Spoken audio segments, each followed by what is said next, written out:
or dramatically reduces the opioid addiction. I can't imagine a family going through this. It's very difficult for these families.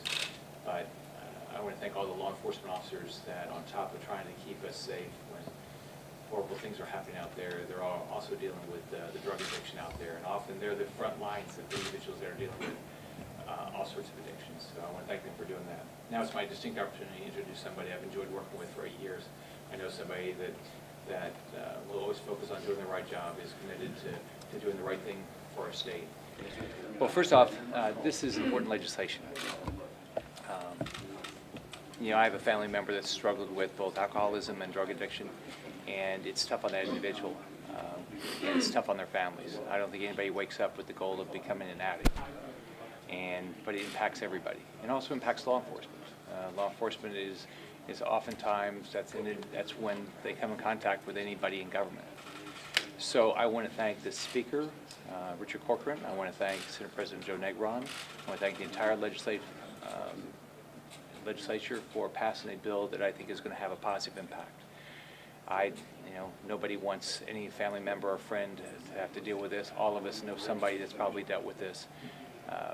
We are going to do everything we can in the state to help individuals not become addicted. If they are, to try to get them off of it, and also provide the resources to law enforcement to be a positive influence on what happens here.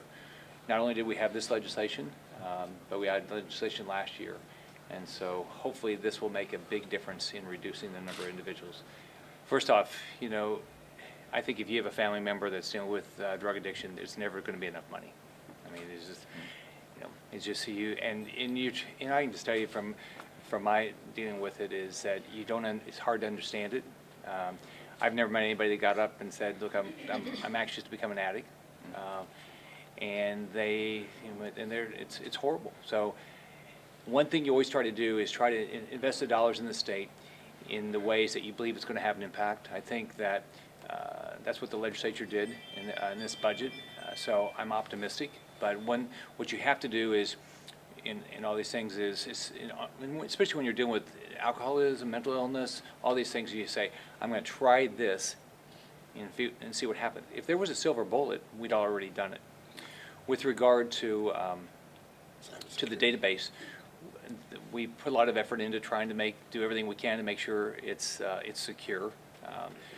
There is the opportunity, we think, that it'll have a positive impact on reducing access to drugs by using the database, and that's our goal. But like with all databases, you just have to continue to invest the dollars to try to make them as secure as possible. Can you talk to us a little bit about the situation in Miami, where we're at right now, and can you also comment on that voicemail that was released on Friday? Sure. Well, first off, it's horrible to hear the news that bridge collapse in Miami, and the individuals that lost their lives. You can't imagine losing a child or a spouse, brother, sister, anybody in a situation like that.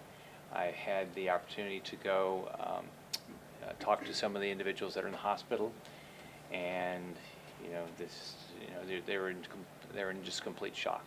And I'm praying that they're all going to be fine. There is a NTSB going hand in hand with the Florida Department of Transportation. They're going to do an investigation. And the investigation, the way I look at it, is two things. We've got to know what happens. The families need to know what happened, but we need to know what happened. We need to, if anybody's done anything wrong, we need to hold people accountable, and then we need to make sure this doesn't happen again.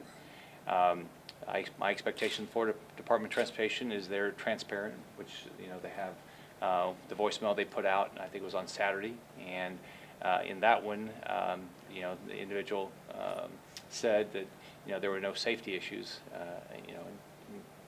In hindsight, you look at that, and there clearly was some issue, and that's what the NTSB, hand in hand with the DOT, is going to figure out. Do you think that there is someone to be held accountable for this? We'll find. We'll find out. I mean, I think all of us expect. Look, I can't imagine these families what they're going through. I mean, the first thing you do is I've got 2 daughters, I've got 6 grandsons, I've got son-in-laws. You say by the grace of God, it didn't happen to our family. And I think everybody says that about their family. And as governor, I say that for the whole state. I don't want anything like that to happen again. We're going to find out. That's my expectation with this investigation. And if somebody's done anything wrong, they have to be held accountable. That's what you should expect out of your government.